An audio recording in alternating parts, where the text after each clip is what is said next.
आप सभी को जय मसीह की ओर। आज हम पढ़ेंगे भजन संहिता उसके 69 अध्याय उसके 21 से पढ़ेंगे। और आज का हमारा टॉपिक है संकट के समय सहायता की प्रार्थना। तो यहाँ पर लिखा कि हे परमेश्वर मेरा उद्धार कर, मैं जल में डूबा जाता हूँ, मैं बड़े बड़े दलदल में धंसा जाता हूँ और मेरे पैर कहीं नहीं रुकते। मैं गहरे जल में आ गया और धारा में डूबा जाता हूँ। हालेलुया।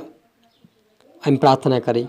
धन्यवाद मेरे ईश्वर राजा, मेरे परमेश्वर पिता, आज के वचन, आज के कलाम से मेरे पिता हरिक से बातें कर। आज का वचन पिता हरि की जो सोगुना फलाए प्रभु जी, आपके मार्ग पे आपके वचनों पे चला। खुदा यीशु मसीह आपका नाम ऊंचा, आप बड़े में घट मेरे पिता, आप मेरे मुख से होकर हरिक से बातचीत करें। आज का वचन सोगुना फलाए मदद सहायता करे ईश्वर राजा। ये प्रार्थना दुआ यीशु तेरे मीठे मधुर नाम से मांगते हैं, आमीन।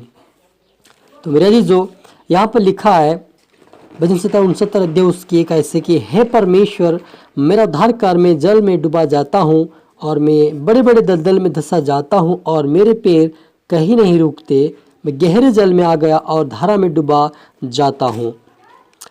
हे यहोवा मेरी सुन ले, क्योंकि तेरी करुणा उत्तम है। अपनी दया की बहुतायत के अनुसार मेरी और ध्यान दे। अपने दास से अपना मुँह ना मोड़, क्योंकि मैं संकट में हूँ। फुर्ती से मेरी सुन ले, मेरे निकट आकर मुझे छुड़ा ले। मेरे शत्रु से मुझको छुटकारा दे। मेरी नामधारा और लज्जा और अनादर को तू जानता है। मेरे सब द्रोही तेरे सामने हैं। मेरा हृदय नामधराई के कारण फट गया और मैं बहुत उदास हूँ। मैं किसी तरस खाने वाली की आशा तो की, परंतु किसी को ना पाया। और शांति देने वाले को ढूंढता तो रहा, परंतु कोई ना मिला। मेरे अजीजों, यहाँ पर हमने देखा भजन संहिता 69 अध्याय उसकी 16 से भी हमने पढ़ा। वहाँ पर दाऊद और भी कहता है, हे यहोवा मेरी सुन ले, क्योंकि तेरी करुणा उत्तम है और अपनी दया की बहुतायत के अनुसार मेरी ओर ध्यान दे। सच में अजीजों, जब दाऊद था, जब वो समस्या में होता था, उसी समय परमेश्वर से कहता था कि हे यहोवा मैं जल में डूबा जाता हूँ, मैं दलदल में धंसा जाता हूँ, मेरे पैर नहीं रुकते, इसलिए तू मेरे ऊपर दया कर। क्योंकि तू यहोवा करुणा करने वाला और उत्तम परमेश्वर, बहुतायत के अनुसार मेरी और ध्यान देने वाला केवल तू ही परमेश्वर है। अपने दास से अपना मुँह ना मोड़, क्योंकि मैं संकट में। फुर्ती से मेरी सुन ले, मेरे निकट आकर मुझे छुड़ा ले। मेरे शत्रु से मुझे छुटकारा दे। हालेलुया। मेरे अजीजों, इस प्रकार से दाऊद ने प्रार्थना की और अपने जीवन में चंगाई और बरकत को परमेश्वर से उन्होंने दाऊद ने पाया। उसी प्रकार से आज आप परमेश्वर से कहिए कि हे मेरे परमेश्वर, मुझे दलदल कीचड़ों में से बाहर निकाल, मुझे बीमारी से बाहर निकाल, मुझे समस्या से बाहर निकाल, मुझे गरीबी से बाहर निकाल, मुझे प्रकार की समस्या से बाहर निकाल। आप परमेश्वर से कहे, परमेश्वर से प्रार्थना करें दाऊद राजा के समान, वो आपकी प्रार्थना को सुनेगा। यदि आप मन में सोचते रहोगे और अपने मुख से आप परमेश्वर से नहीं कहोगे, तो आपकी प्रार्थना कभी सुनी नहीं जाएगी। बहुत सारे लोग क्या करते हैं कि अपने मन में सोचते और मन में प्रार्थना करते और कहते रहते हैं, लेकिन मुंह नहीं खोलते हैं। ऐसे लोगों की प्रार्थना बहुत ही कम सुनी जाती है। लेकिन जो अपने मुँह को खोलकर परमेश्वर यहोवा से करते हैं, उसे प्रार्थना विनती करते हैं, अपनी समस्या परमेश्वर के सामने रखते हैं और कहते हैं कि यहोवा तू मेरी समस्या का समाधान आप कर, मुझे शत्रु से छुटकारा दे, मुझे जेल से छुटकारा दे, मुझे पापों से छुटकारा दे, मुझे बुराई से छुटकारा दे, मुझे झगड़ों से छुटकारा दे। आप इस प्रकार से परमेश्वर यहोवा से प्रार्थना करेंगे और परमेश्वर आपकी सुनकर आपको आज़ाद करेगा। हर परिस्थितियों से, हर गरीबी से, कंगाल पर तंगी से आपको आज़ाद करके परमेश्वर आशीष करके आपको उच्च स्थान पर खड़ा करेगा।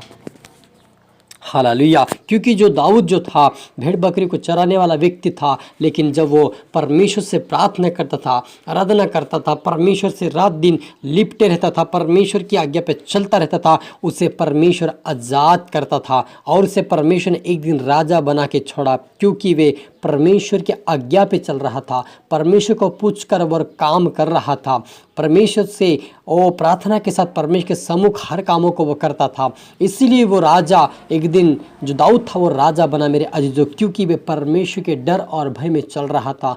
वैसे आप और मुझे भी यदि परमेश्वर से आशीष पाना है, बरकत पाना है, चंगाई पाना है और बहुतायत की आशीष पाना है, उत्तम से सेवकाई चाहते आप, तो अपने परमेश्वर यहोवा से कहे, परमेश्वर आपको उठाएगा, परमेश्वर आपको बढ़ाएगा। क्योंकि परमेश्वर इसीलिए आपको बुलाया है ताकि परमेश्वर के आप सौभागी बने, परमेश्वर का आप मित्र बने और परमेश्वर आपको चलाए और अपने कार्य के लिए इस्तेमाल करे।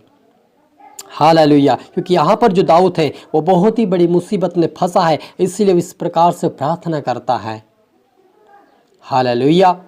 क्योंकि मेरा जो जो दाऊद जो व्यक्ति ऐसा था कि परमेश्वर की भक्ति करने वाला, लेकिन इसके पीछे शाऊल व्यक्ति था, जो शाऊल राजा था उसके पीछे पड़ा हुआ था उसको मारने के लिए, उसको घात करने के लिए। कहीं बार उसके सामने से तलवार मारा, कहीं बार पीछे से तलवार मारा, लेकिन कभी भी परमेश्वर उसे दाऊद को नष्ट होने नहीं दिया, क्योंकि वो परमेश्वर का आत्मा उसके साथ था, परमेश्वर का हाथ उसके ऊपर था, परमेश्वर का अनुग्रह उसके ऊपर था, परमेश्वर की आत्मा उसके ऊपर थी, परमेश्वर की आत्मा उसके अंदर थी। इसलिए उसको दाऊद को शाऊल नहीं मार पाया, क्योंकि परमेश्वर उसके अंदर था।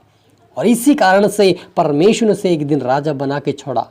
हालेलुया। तो आप और मुझे भी जीवंत चाहिए, परमेश्वर का अनुग्रह चाहिए, परमेश्वर का आशीष चाहिए, तो उसके डर उसके भय में चले, और जो आपके शत्रु उसका सामना अपना करे, लेकिन उसको प्रार्थना में रखे, परमेश्वर उनसे लड़ेगा। क्योंकि दाऊद जो था शाऊल का सामना नहीं किया। शाऊल जब ढूंढ रहा था जंगलों में, पहाड़ों में, तब शाऊल ने दाऊद को ढूंढा, दाऊद नहीं मिला, लेकिन दाऊद जो था शाऊल को कहीं बार दिखता था, कभी गुफे में, कभी पहाड़ पे देखा करता था, लेकिन उसके ऊपर हमला नहीं किया, पीठ के पीछे उससे नहीं मारा, क्योंकि वो परमेश्वर का दास करके उसका आदर किया। लेकिन जो शाऊल था उसके अंदर दुष्ट आत्माएं थी, वो परमेश्वर का नहीं मानता था, उसके वचन पर नहीं चलता था, इसलिए उसके ऊपर दुष्ट आत्मा थी, और वे उसे नष्ट करने के लिए बार बार दाऊद के विरुद्ध उठाती थी, और वे दाऊद को मारने के लिए आता था, लेकिन दाऊद कभी नहीं मारा, क्योंकि उसके साथ परमेश्वर, उसका अभिषेक, उसका अनुग्रह, उसकी आत्मा थी। हालेलुया। तो उसी प्रकार से आप और मुझे भी जीवंत पाने के लिए, संसार में हमें जीवंत पाने के लिए, शैतान को हराने के लिए हमें परमेश्वर की आवश्यकता है, परमेश्वर के वचन की आवश्यकता है। और जब हम प्रार्थना करेंगे, वचन पढ़ेंगे, चाहे जितने लोग हमारे विरुद्ध में खड़े हो जाए, हम सिर्फ प्रार्थना करें, वचन पढ़े और परमेश्वर का हाथ देते रहे, परमेश्वर आपको जीवंत करके उस स्थान पर खड़े करके अद्भुत रीति से आपको इस्तेमाल करेगा। हालेलुया। क्योंकि जो दाऊद था, अद्भुत रीति से परमेश्वर ने उसको इस्तेमाल भी किया और उससे राजा भी बनाया, क्योंकि वो परमेश्वर की आज्ञा के अनुसार चल रहा था। हालेलुया। हम प्रार्थना करें। धन्यवाद मेरी ईश्वर राजा, मेरे परमेश्वर पिता, आज के वचन, आज के कलाम से मेरे पिता आपने हमारी से बातें की, आपका धन्यवाद प्रभु जी। आज का वचन हर एक जीवन में सोगना फलाए प्रभु, आशीषित किया, आप हर एक से बातें की, आपका धन्यवाद प्रभु जी। और मैं विशेष करके पिता आपके बेटा बेटी के लिए प्रार्थना करता हूँ, जो बेटा बेटी आपके पिता कोई जल की सलाखों के पीछे होगा, कोई बीमारी में, कोई समस्या में, कोई गरीबी में, कोई तंगी में होगा, कोई समस्या में होगा, पिता आज यीशु मसीह के नाम से बाहर है मेरे पिता, और तेरे मार्ग पर, तेरे वचनों पर चलकर तेरे राज्य की वारिस बने यीशु मसीह के नाम से, और इनके द्वारा इनका सारा परिवार उद्धार और आशीष पाए, ऐसा इनका जीवन को बना प्रभु जी, और ताकि आगे बढ़ने पाए, तेरे राज्य की वारिस बने। सोनदे ईश्वर राजा सभी तरह आत्मा सौंपते, प्रार्थना सुना, आशीष किया। धन्यवाद मेरे ईश्वर राजा। ये प्रार्थना दुआ यीशु तेरे मीठा मधुर नाम से मांगते हैं, आमीन। तो आप सभी को फिर से मेरे तरफ से गॉड ब्लेस यू और जय मसीह की।